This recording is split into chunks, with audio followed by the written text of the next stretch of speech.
In Chapter 5, Fancy Molly continues to shirk her duties. Clover the horse spots her talking to one of Pilkington's men. Clover searches her stall and finds sugar cubes and ribbons, almost like bribes. Molly disappears from the farm 3 days later, never to be seen again.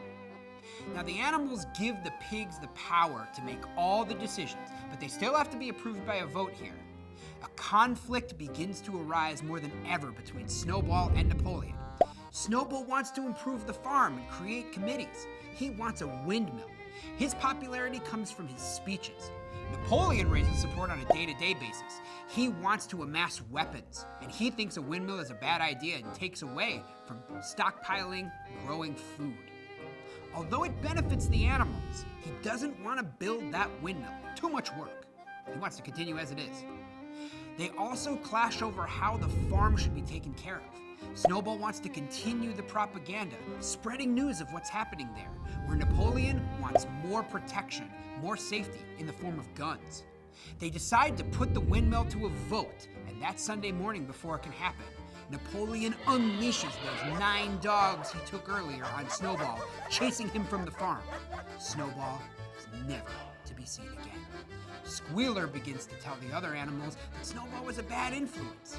And 3 weeks later, it's announced that Napoleon will be building the windmill after all. Squealer says it was his idea in the first place. Molly's disappearance is representative of something that happened in Soviet Russia all the time. She didn't agree with her party, she didn't feel comfortable or want to be there, she was being possibly bribed for information. She disappeared and is never mentioned again. At this point, no one knows if it's involvement with the pub owner or leaving of her own accord, or possibly even being put to death by the animals, headed up by Napoleon. At this point also, we can see that Napoleon has made a complete grab for power, and in this way, we see a parallel with Soviet Russia. Napoleon, like Stalin, became a brutal dictator who used his cunning, his violent force, and his might to oppress those around him, and to bend the narrative, past and present, to his vision and what he wanted. Old Major was like Vladimir Lenin, that Russian leader and visionary for communism.